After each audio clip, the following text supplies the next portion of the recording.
Hello, everyone. My name is Dr. Donyaprueth Sriwannopas. I am from NIDA Business School in Bangkok, Thailand. Today, I am here with my research paper to present to you. And the research paper is called AI Risk in Developing Countries. Let me share with you the slides.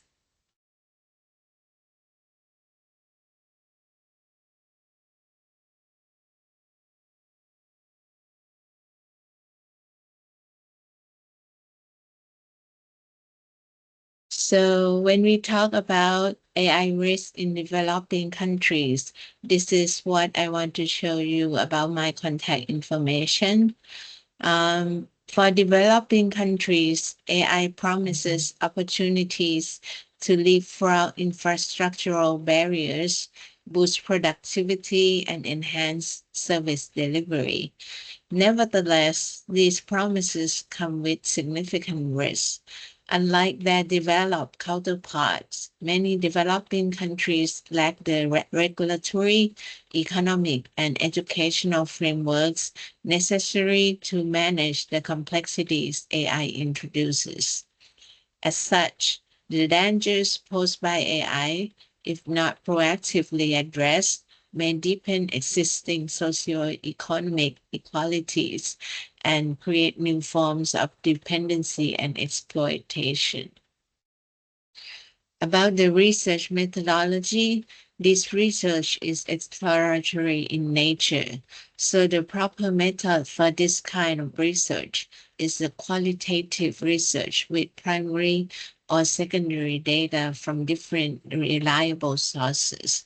These data are synthesized together and encoded to gain major ideas from several perspectives as much as possible. The first issue that I would like to address is of the technological unemployment. One of the most cited risks of AI globally is technological unemployment, which is the replacement of human labor with automated systems. Labor-intensive economies are vulnerable.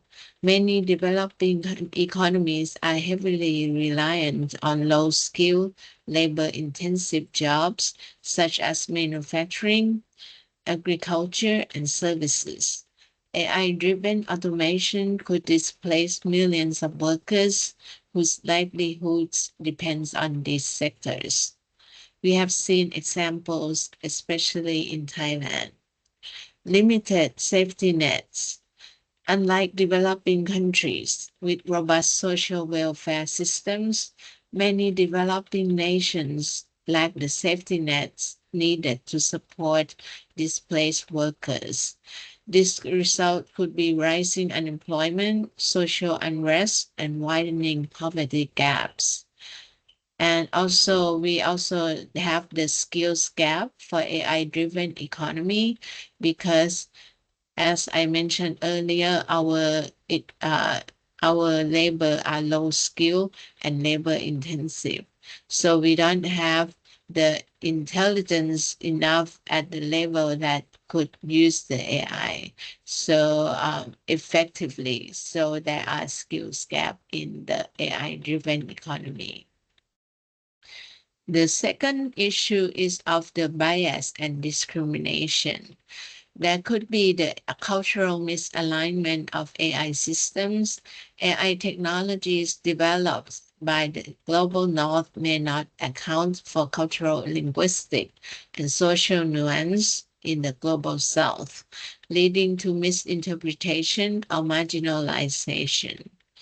There could also be discriminatory outcomes, examples about facial recognition, software exhibiting racial biases, predictive policing tools disproportionately targeting minority communities, and hiring algorithms to filtering out candidates based on socioeconomics proxies.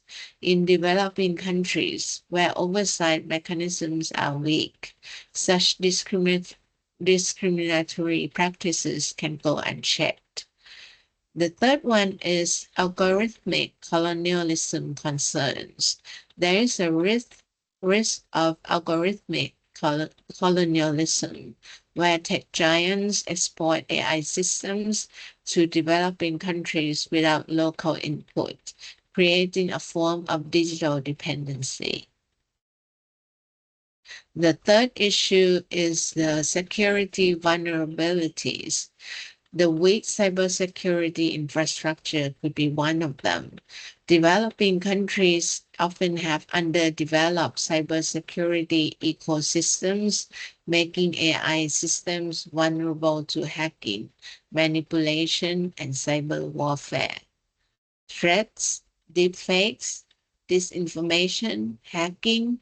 These are the spread of AI-generated fake news, deepfake videos, and misinformation campaigns that can undermine political stability, influence elections, and exacerbate social divisions. And this could present a risk to national sovereignty. The reliance on foreign AI providers may expose developing countries to espionage risks or economic coercion, undermining their sovereignty. Also, there could be the ethical and regulatory challenges. There is the lack of regulatory frameworks. As I mentioned earlier, we do not have the regulatory frameworks in place for the proactive regulations towards AI. We also have limited technical expertise. We are the users of AI, and we are not at the level of expertise that can manage AI effectively. And also there are power asymmetries favoring large corporations. Large corporations always have a good margin above small corporations or medium corporations. The use of AI will widen that gap and create the power asymmetries. It can also deepening an inequality. This can create the digital divide between the know and the not know AI group. It can also create the digital divide between the poor and the rich, and the educated and the uneducated groups. It can also create economic concentration because the usage of AI could help in uh, the rich to be richer and concentrate together better.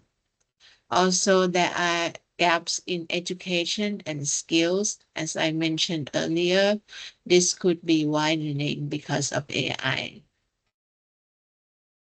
So the recommendations for this research is that we need the contextualized AI regulations. Local governments should develop AI policies that reflect their unique cultural, social, and economic realities, ensuring that AI serves the public good. There should be investment in education and digital skills. Massive investment would be needed in digital literacy, STEM education, and AI-specific skills training. There should be inclusive AI design and cybersecurity. AI systems should be co-designed with local communities to ensure relevance, fairness, and equity. And also, finally, we should also promote South-South cooperation. Developing countries should collaborate with each other to share knowledge, technologies, regulatory best practice, reducing dependence on the global north. So these are the risks and the recommendations for AI in the developing countries. The conclusion is that AI must be inclusive and human-centered. We should be proactive, and ethical stewardship is essential. Potential to harness AI for equitable growth and not for digital divide. So that would conclude my presentation for today. Thank you very much. And if you have any question, please feel free to uh, contact me at the email address at the beginning of the video. I hope this research paper would be useful for you. Thank you very much once again. Goodbye.